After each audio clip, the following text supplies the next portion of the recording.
What's going on, guys? It's Danny, or Wi-Fi Astronaut, back here again for another video. And today we are going to be talking about my personal credit journey of how I went from literally $0 in credit from when I was 18 to now being 22 and having almost around $600,000 in credit available to me. What I did to get to that point, how I prepared, and kind of the different credit cards and different strategies I used along this journey. So let's get straight into it. So first things first, right? When you turn 18, you have no credit, usually, unless you were signed on as what's called an authorized user on previous credit cards when you were younger. But in the eyes of federal law and in the eyes of the three main credit bureaus, is when you turn 18, you have no credit history, is how it's supposed to be. So because of that, you're extremely limited in the types of credit cards you can get and, what kind of limits you're able to get. So you have to go with credit cards that will allow you to get, that they'll give you the credit card even though you have no credit history. So two of those cards, or the only company that I know that even really gives it out, is Discover. And I started this by getting these two cards right here, the Discover It card and I think the other one's like Discover Red card, but it's two of one is the Discover Student card and one's the Discover It card. I didn't really care about any of the cash back. I think they do some 5% promotions, but these are the two cards that got me started on my credit journey. I had these, they're still active. The most important thing is that you put a little bit of money on them, and then you let at least one whole dollar onto the statement, and then you pay it off in full each month, so there's no interest. But you want to at least have some money on the statement and then pay it off in full, so it gets reported to the credit bureaus as positive payment history. And then never have over 30% of your total credit limit on your statement, because then your credit utilization will be high. But these are the two cards that started me off and that helped me get to these next card, which is this. I kind of skipped the ladder a little bit with this next card here, but this is an American Express Everyday Clear card. And this card was able to get me kind of in the door with American Express, which to me was really important, knowing that I wanted to eventually go for the Platinum and the Gold card. This American Express Everyday Clear card, again, I don't even really know the benefits of it. I don't think it's that great, but it's all about the point. It got me in the door with Amex, and it got me starting building that relationship with Amex. This card, I think, has about a $30,000 limit on it. It's a personal card, so I didn't really use it much for – well, I did use it much for business then, but not anymore, just because personal cards, they report back to your personal credit, and with business cards, we tend to max them out almost every month. So it's important to not be spending on personal cards. So this, again, helped me continue up my credit journey and keep me, moving forward in positive credit history. And just real quick, a few of the most important things when you're discussing credit and being able to get as much as possible for your business, it's going to be your payment history, your utilization rate, and the time your accounts have been opened. So for me, that seemed to be the most important. I've always kept my utilization rate on my whole credit profile below 30%. And then the accounts being open, you just kind of have to wait. And then the same thing with the positive payment history. You never want to miss one payment. I actually did miss a payment on one of these in college. I think it was either by accident or I really didn't have the money at the time. If you are going to miss a payment, make sure you at least pay the minimum payment due so that it doesn't get reported. I really screwed up, and I do have a missed payment on my credit profile, which stays for 7 years. And there's two kind of sections it goes in. So it goes in the past 12 months, have you missed a payment? And then in the past 7 years, have you missed a payment? So for the next, I think, 4 more years, I will have a missed payment on, but it is what it is. Live and learn. Don't miss payments. Always pay at least a minimum payment due. After the American Express Clear card, I moved up at the same time I got my foot in the door with Chase. I got a Freedom Unlimited card, which I only use for food because I believe it's 3% cash back. And then I also got an Apple card, which I'll use for any Apple purchases. To be honest, I only got this card because it's titanium, which I thought was pretty cool.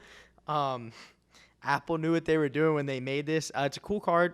It's made by Goldman Sachs, but has the Apple branding on it. You get, I think, 5% back from Apple, or 3 or 5.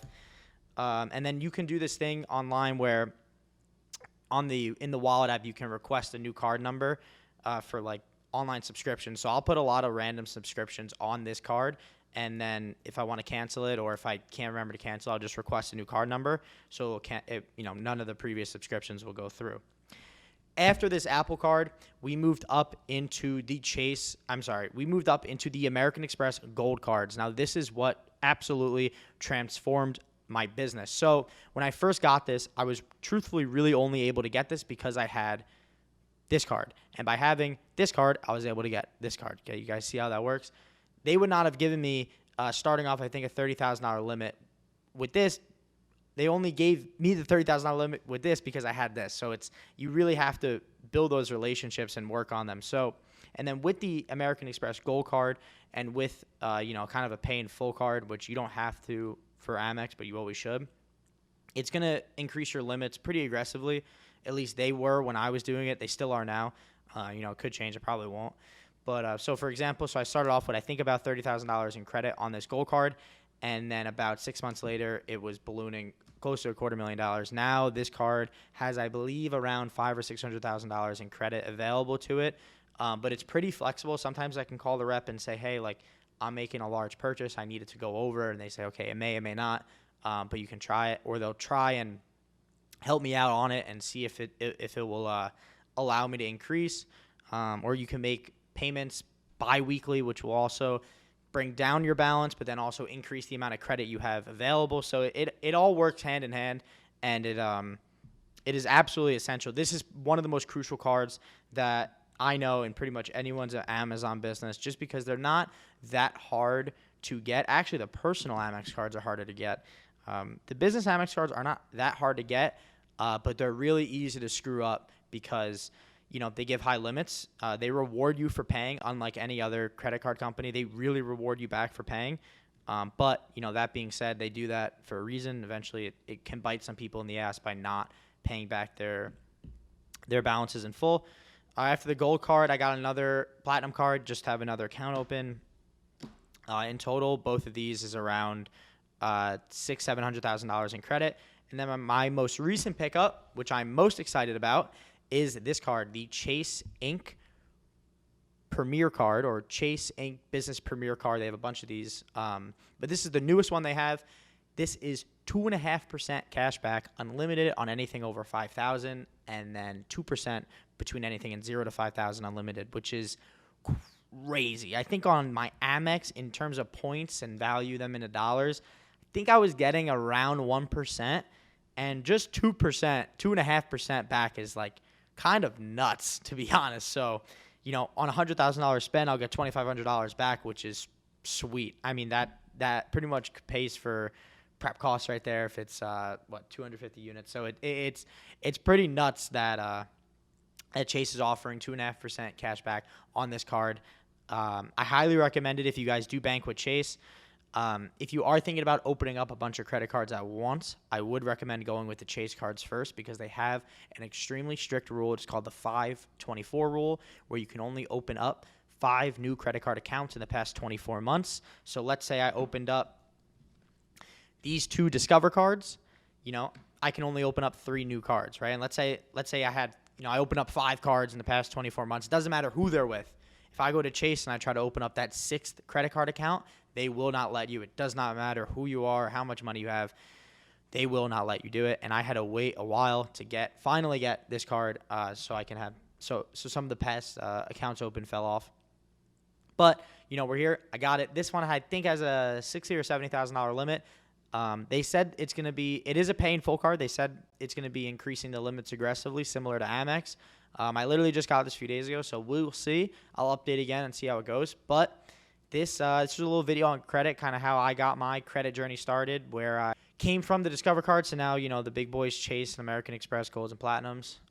It's very, very important, whether you're starting with $100, $10,000, $100,000. Eventually, you're going to need credit as you scale. It's the name of the game, and it's important to get on it early, because, again, it took me almost 4 or 5 years at this point to get where I am, and having this amount of credit available to me. And hopefully it keeps growing and we keep doing good business. But like I said, it's very, very important to get on this early and do it properly, and don't make any mistakes. Don't miss payments. That is the biggest thing. Don't miss payments, and don't have your utilization rate too high. it will bite you in the ass, and it will stay on your credit profile for years. 7 years to be exact for missed payments. But anyway, guys, Danny, your Wi-Fi astronaut. If you like this video, like, comment, subscribe. See you next one. Peace.